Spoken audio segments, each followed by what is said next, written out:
Bonjour à tous et bienvenue dans les bois. On se retrouve aujourd'hui pour une petite vidéo matos. Alors, comme pour la première vidéo matos, on va parler couteau. Et pour les gens qui se donnent pas forcément la peine de faire des réponses aussi complètes que celles que j'ai fait dans la première vidéo, quand on pose la question « Qu'est-ce qu'il faut que je prenne comme couteau pour débuter dans le bushcraft ?», généralement on vous répond « Mora ». Et aujourd'hui, on va comparer le Mora, qui finalement est la référence dans le milieu du bushcraft, au couteau Sika 100 de chez Solognac, que m'a envoyé mon partenaire. On va voir ce que ça donne. Allez, c'est parti. Alors, pour ce qui est des modèles exacts, donc là, c'est le Sika 100 Solognac en finition noire. Et pour le Mora, j'ai choisi le Mora Robuste V2. Alors, pourquoi ces deux couteaux? Le Mora parce que c'est la référence, et le Sika parce que c'est l'outsider, c'est un peu David contre Goliath. Ce qu'il faut savoir également, c'est que ces deux couteaux, ils ont énormément de points communs. Donc déjà, c'est exactement le même budget. Ils sont tous les deux à 13 €. Ensuite, ce sont tous les deux des couteaux sur soie, donc 3/4 soie, donc la lame vient aux 3/4 à l'intérieur du manche, dans le Sika et dans le Mora. Les étuis, il n'y a pas de problème au niveau rétention, c'est pareil. Ils ont tous les deux un petit trou au cas où il y ait de l'eau à l'intérieur pour l'évacuer. Même matière plastique, dure, même pas sans ceinture. Honnêtement, là-dessus, pour moi, il n'y a vraiment aucune différence. Les deux couteaux sont tous les deux en émouture scandinave. Aucune différence. On va avoir une dragonne qui est livrée en plus avec le Sika et il n'y a pas de trou passage dragonne sur le Mora. Bon, voilà, petite différence. Une autre différence entre ces deux couteaux, c'est que le Mora est sur une lame carbone, donc une lame qui est relativement dure, mais qui risque de rouiller. Le Sika, lui, est une lame inox, donc ça veut dire que l'acier est plus mou, mais par contre, du coup, on n'aura pas de problème de rouille. Donc au niveau de l'entretien, le Sika, il va être un peu meilleur. Ce qu'il faut savoir, c'est qu'au niveau du Mora, donc là, j'ai pris le Robuste V2, voilà, pour une question de prix, mais exactement au même prix, vous allez avoir le Mora Pro S, qui est l'équivalent du Robuste V2, sauf que en fait vous avez une lame inox. Donc c'est un 12C27, donc c'est un acier inoxydable qui est un tout petit peu plus dur que le 5CR15 qui est utilisé sur le Sika, mais le Sika c'est 56 HRC, le Mora c'est 57, donc voilà, on n'est pas très éloigné. Donc pour ce qui est budget, comme je vous disais précédemment, ces deux couteaux ils sont tous les deux à 13 €. Bon, il a fallu quand même que je paye les frais de port au niveau du Mora. Le Sika vous le trouvez en magasin Decathlon, donc là il n'y a pas de frais de port. Donc ce qu'il faut savoir quand même, c'est que même si moi j'ai choisi le Mora Robuste V2, si vous prenez le Mora Pro S, il est exactement au même prix. Il est à 13 €, sauf que à la place d'avoir la lame carbone, vous aurez la lame inox. Si vous voulez payer encore moins cher, parce que vous avez vraiment un budget très réduit, si vous allez voir du côté du Mora Compagnon, vous le trouvez aux alentours de 11 €. Donc certes c'est que 2 € de différence, mais vous avez le Compagnon à 11 €. Pour ce qui est du Sika, moi, pour des questions de goût, j'ai choisi donc la finition noire, donc avec un coating téflonné noir sur la lame, parce que esthétiquement parlant, il me plaisait plus comme ça. Mais sachez que ce modèle-là, vous le trouvez avec exactement le même acier, mais sans le coating, et au prix de 10 €, enfin 9,90 €. Donc vous avez le manche soit en finition orange, soit en finition vert kaki. Toujours dans le côté subjectif de la chose, il y a le design du couteau. Alors au niveau Mora, c'est assez épuré, voilà. Honnêtement, la prise en main, elle est très bonne. La sensation est agréable, vous avez un grip en fait au niveau du manche qui est plutôt pas mal. Voilà. Au niveau du look, honnêtement j'aime bien, on a l'impression que c'est assez, comme son nom l'indique, robuste. Les finitions sont pas top, hein, mais je vous montrerai pourquoi je vous dis ça juste après. Maintenant, qui c'est qui a mon Sika? Voilà. Maintenant, le Sika.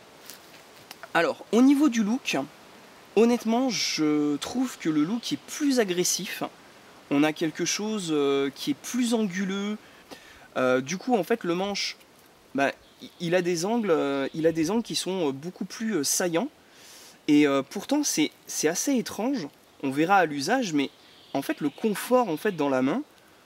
Au début, je pensais qu'avec les angles, notamment en haut là, ça allait être douloureux, mais pas du tout. Franchement, c'est vraiment bien conçu. Donc la finition, honnêtement, il n'y a rien à dire. Il n'y a pas de bout de plastique qui traîne. Non, franchement, pour un couteau à... Bon là, en l'occurrence, à 13 €, celui-ci, enfin 12,90 €, franchement, la finition, elle est vraiment pas mal. Alors, quand je vous parlais de la finition du Mora, en fait, c'est de ça que je parlais. C'est du dos de lame. En fait, le dos de lame, il est complètement marqué. Alors, j'ai fait quelques recherches et j'ai vérifié, en fait, tous les Mora en fait, que j'ai pu voir en vidéo ont ce même défaut.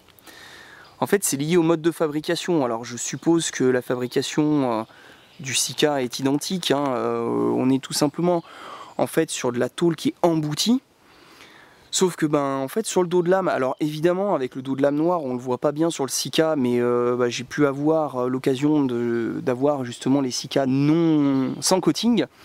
Donc la finition du Sika en dos de lame, elle est nickel. Il n'y a pas de souci, c'est repassé avec un petit coup de meuleuse.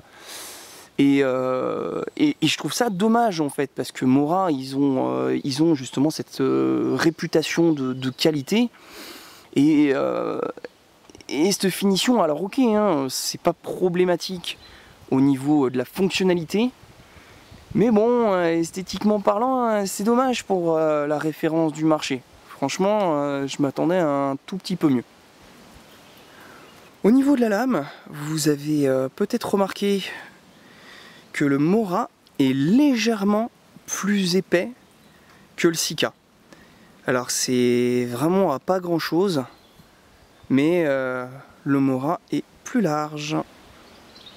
Bon, par contre, au niveau de la longueur de la lame, le Sika a un bon centimètre en plus par rapport au Mora. Bon allez, maintenant on va passer au test physique. Alors j'ai pris 2 morceaux de bois, donc c'est du châtaignier. Donc le Panda Mora pas, hein. C'est 2 sections qui sont comparables. C'est tous les deux du bois donc de châtaignier, bien sec. Et puis on va voir. Donc je vais commencer avec le Mora. C'est normalement quelque chose qu'on ne doit pas faire. Je l'ai déjà dit. Le bâtonnage, honnêtement, j'aime pas, mais enfin, avec des couteaux sur soi. Mais vous m'avez fait remarquer quand même dans ma vidéo que vous bâtonniez depuis 3 ans avec vos Mora sans aucun problème. Donc on va voir ça, puisque évidemment, le but principal d'un couteau en bushcraft, le premier truc qu'on fait avec, c'est de préparer le feu.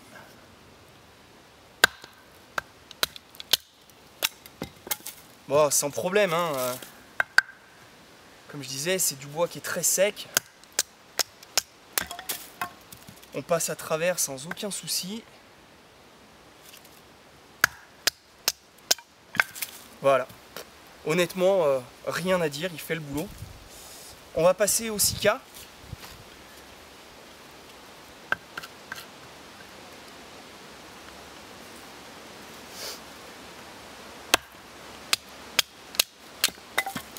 Pareil, aucune différence, je ressens pas plus de résistance.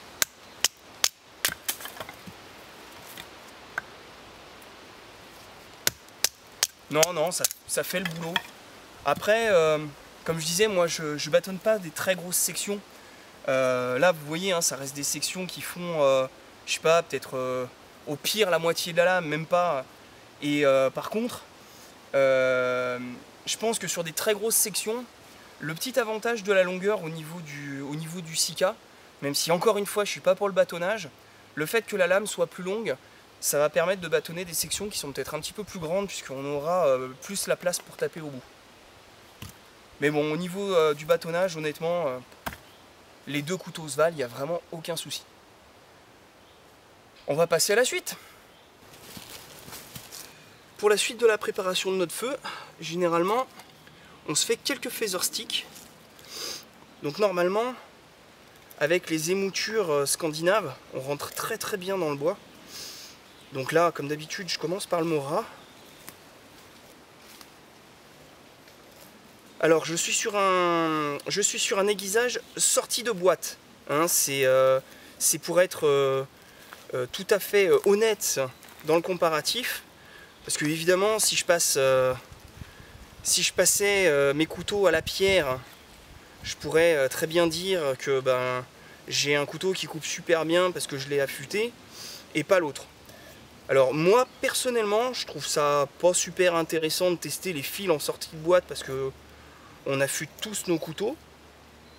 Mais bon, là c'est vraiment histoire d'être parfaitement honnête. Voilà, pas de problème, hein, je veux dire, tout le monde a déjà fait des feather sticks avec un Mora. Même si je suis loin d'être un expert, voilà, ça fait le job, il n'y a pas de souci. Donc maintenant, je vais passer avec un autre morceau de bois, avec donc le Sika.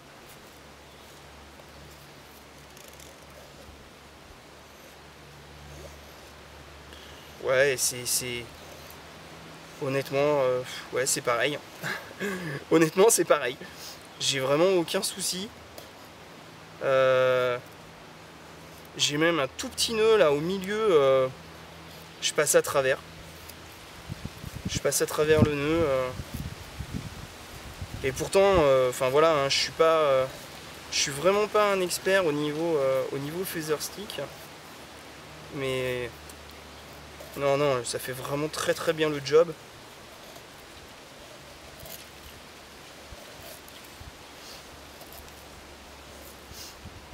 Non, aucun problème.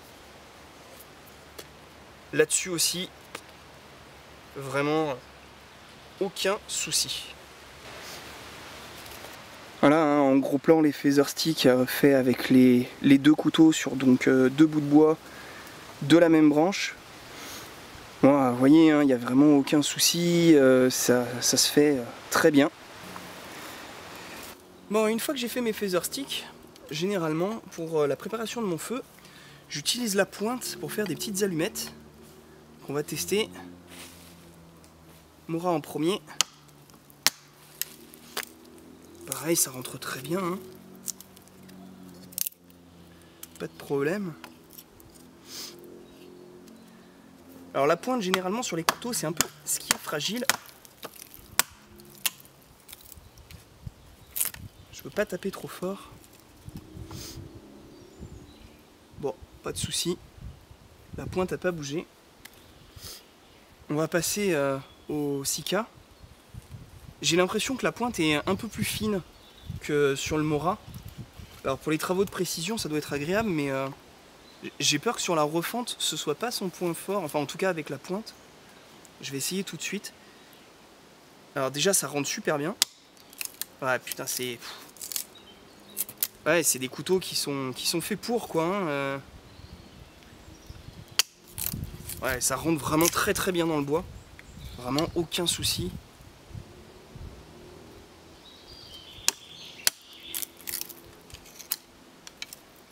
Alors, qu'est-ce qu'elle dit la pointe? Non, il n'y a pas de problème, hein. La pointe elle a vraiment pas bougé. Pas tordu ni rien, pourtant je tourne un petit peu la lame. Non, non, ça tient. Bon, maintenant on va essayer d'allumer le feu. Donc, le fire steel, donc vous voyez, hein, il marche bien. Mais je vais pas utiliser le grattoir. Je vais utiliser le dos de lame, parce que bah voilà, hein, c'est d'usage. Ah ouais, c'est ce que je craignais. Et ben, avec le Mora, c'est pas la peine. Impossible de faire une étincelle. Ça, c'est exactement à cause du problème de la finition du dos de lame. Le dos de lame n'est pas fini, et pas reponcé, et du coup l'angle n'est pas à 90. Donc maintenant, on va essayer avec le Sika 100.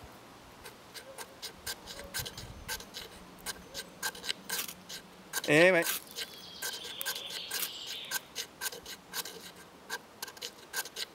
Le Sika, lui, il n'y a pas de problème. Il les fait, les étincelles. Bon allez, pour un utilitaire, et ben il n'y a pas que le bois, hein, il y a aussi la cuisine.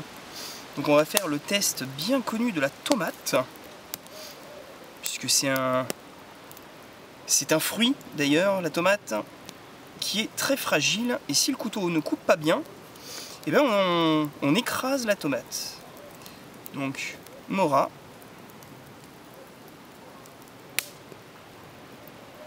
Alors j'essaie de couper des tranches très fines pour vous montrer que ça coupe correctement.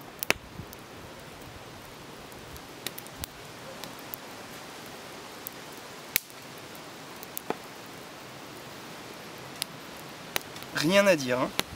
C'est extra fin.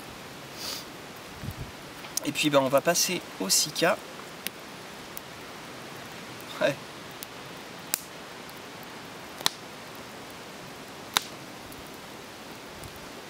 Donc j'appuie pas, hein, parce que si j'appuyais, bah, la tomate elle s'écraserait. Ouais, bah, si vous voulez faire un carpaccio, allez-y, hein, les deux ils sont très bien, il n'y a pas de souci. Aucun problème, hein. On peut faire du papier à cigarette sans aucun problème. Bon, j'ai trouvé un peu de boulot. Donc ben, j'ai refendu la branche en deux. Et ben, maintenant on va tester un petit peu la petite sculpture, on va dire. Je vais essayer de faire une cuillère donc, dans chacun de ces morceaux. Alors acier grossière, hein, je vais pas faire des grosses finitions ou un peu de l'art. Mais en fait ça va nécessiter quand même un petit peu de temps. Et du coup en fait ça va me permettre d'éprouver ben, la durée en fait, la durée du fil, voir si au bout d'un moment ben, je me retrouve pas avec un couteau qui coupe plus.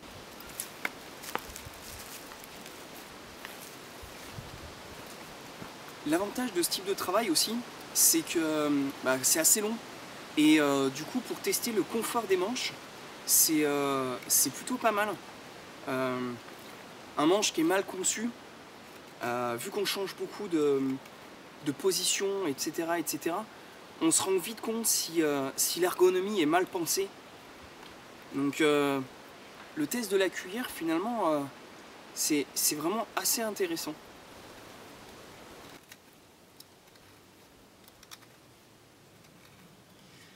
Ça permet aussi de tester les travaux de précision avec le bout de lame, le confort aussi du pouce sur le dos de lame, savoir si c'est douloureux ou pas. On va éprouver un petit peu la solidité de la pointe pour creuser le bol de la cuillère. Donc là, avec le Mora, ça rentre vraiment facilement. Il n'y a pas de problème, je fais vraiment des gros tours. Hein. J'applique une torsion, typiquement le couteau, il n'est pas fait pour travailler en fait comme ça en torsion au niveau de la pointe. Et voilà, si la pointe est trop fine, typiquement c'est là où vous risquez de tordre la pointe. Donc là, il n'y a aucun souci pour le Mora, vraiment aucun problème. Je vais passer au Sika, où la pointe, j'avais vraiment l'impression qu'elle était plus fine. On va voir ce que ça donne.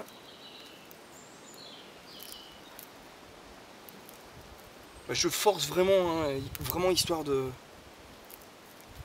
soumettre le couteau quand même à pas mal de torsions.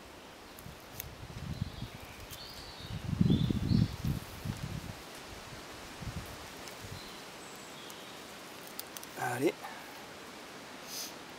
Et ben non. Non, même comme ça, la pointe tient le coup, hein, c'est costaud.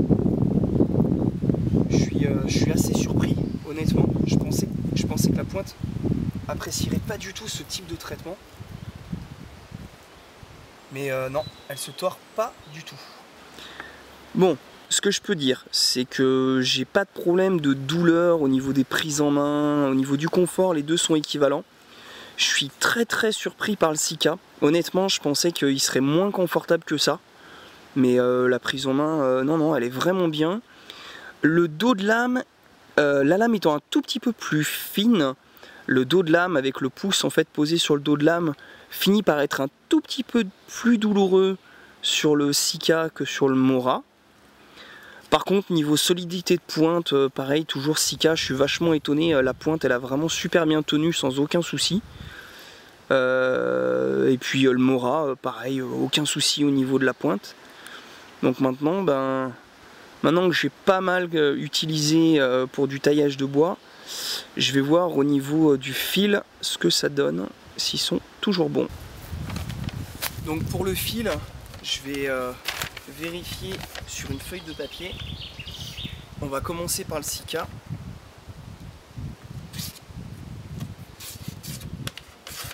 Ouais. Là, il coupe encore, mais il accroche. Il y aurait besoin d'un affûtage. On va passer au Mora, donc avec sa lame carbone. Là, normalement, il devrait avoir un gros avantage.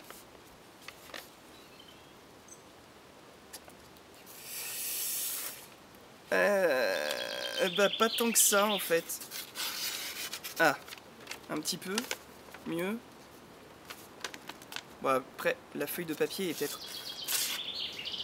Ah si, un tout petit peu. Alors, le tranchant est encore un tout petit peu meilleur. Mais du coup, pour une lame carbone, je m'attendais à une différence beaucoup plus marquée. Là, clairement, le Sika, il a besoin d'être affûté. Il y a une légère déchirure au niveau du papier, ça coupe encore, mais il y a besoin de réaffûter un petit peu. Le Mora, ça coupe, mais il a besoin d'être réaffûté quand même. Hein. Je suis assez surpris. Je pensais vraiment que... Ouais, non, il déchire le papier. Donc, ouais, là, je suis un tout petit peu déçu. Bon, après, on est sur des affûtages sortis de boîte. Donc les affûtages sortis de boîte, forcément ça vaut ce que ça vaut, hein.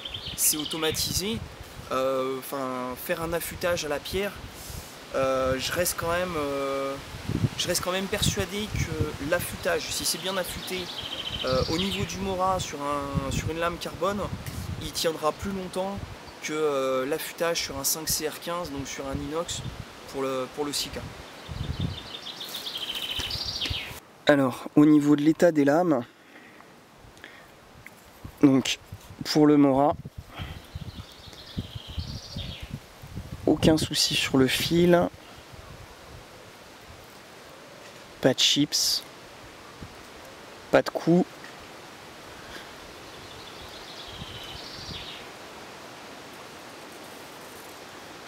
Voilà, la lame est nickel. Il n'y a vraiment aucun souci. Et maintenant, pour le Sika, donc, pareil. Il n'y a pas de chips, pas de coups, la pointe n'est pas tordue. Alors, il y a une petite chose, c'est que au niveau des angles de l'émouture, le téflon il est déjà parti en fait. Le coating, hein, de toute façon, sur des endroits comme ça, c'est assez fragile. Bon alors, au final, qu'est-ce que je pense de ces deux couteaux? Alors déjà, pour commencer, ils font parfaitement le job tous les deux. J'ai pas eu de gros problèmes avec, pas de casse, pas de grosses marques, pas de déformation, pas de chips. Vraiment, aucun souci. J'ai été un petit peu déçu par la finition du Mora, surtout le dos de lame. Le fait de ne pas pouvoir gratter le Fire Steel avec le dos de lame du Mora, quand on fait du bushcraft, c'est un peu gênant. Bon, après, on peut toujours le faire au grattoir, hein, mais bon, moi je trouve ça dommage, surtout que normalement c'était lui qui était le grand favori du test. Ça doit être résolvable également en mettant un coup de meule en fait à l'arrière de la lame. Ça, on doit pouvoir retrouver un angle à 90 pour faire pour gratter le Fire Steel. Pour le Sika, j'ai pas vraiment de reproches. Alors après, il y a le côté coating. Le coating, moi, esthétiquement parlant, le coating noir, il me plaît vraiment beaucoup. Mais c'est une lame inox. Et du coup, la lame inox, en fait, le coating dessus, hormis le côté esthétique, il apporte rien, il n'y a pas de protection. Et du coup, j'en viens quand même à un point qui est assez important. C'est que, en fait, si jamais vous voulez une lame carbone, et ben en fait, sur le Sika, vous pourrez pas. Il n'y a pas de lame carbone au niveau du Sika 100. Et une lame carbone avec le coating noir dessus, on aurait pu allier en fait déjà la résistance des aciers au carbone et la protection un petit peu du coating téflonné pour éviter que ça rouille. À côté de ça, par exemple, le Mora, lui, il propose donc une lame inox. Donc si jamais vous êtes intéressé plutôt par des lames inox, chez Mora, vous avez la possibilité de les avoir. Alors par contre, ce que je trouve dommage, c'est que la lame inox coûte exactement le même prix que la lame carbone. Du coup, hormis le côté entretien, je vois pas l'intérêt en fait de prendre une lame inox chez Mora pour avoir exactement le même couteau, mais qui aura un fil qui tiendra moins bien. Donc je trouve ça un petit peu bizarre qu'il n'y ait pas de différence de prix. D'autant plus que si on décide de gagner encore un petit peu en prix et que pour le Sika 100, on prend un modèle sans le coating, donc si vous le coating c'est pas quelque chose qui vous plaît esthétiquement, on va avoir en fait un couteau qui aura exactement les mêmes performances sans le coating, mais 2 € moins cher, donc à 9,90 €. Donc du coup, franchement, là à choisir entre ces deux couteaux, ils ont pas vraiment de grande différence. Il n'y a pas quelque chose qui me ferait choisir vraiment l'un ou l'autre. Je pense que dans le temps, le fil du Mora devrait tenir plus longtemps, justement parce que là j'ai choisi un modèle carbone par rapport au Sika. Le Sika, lui, sera plus facile à aiguiser.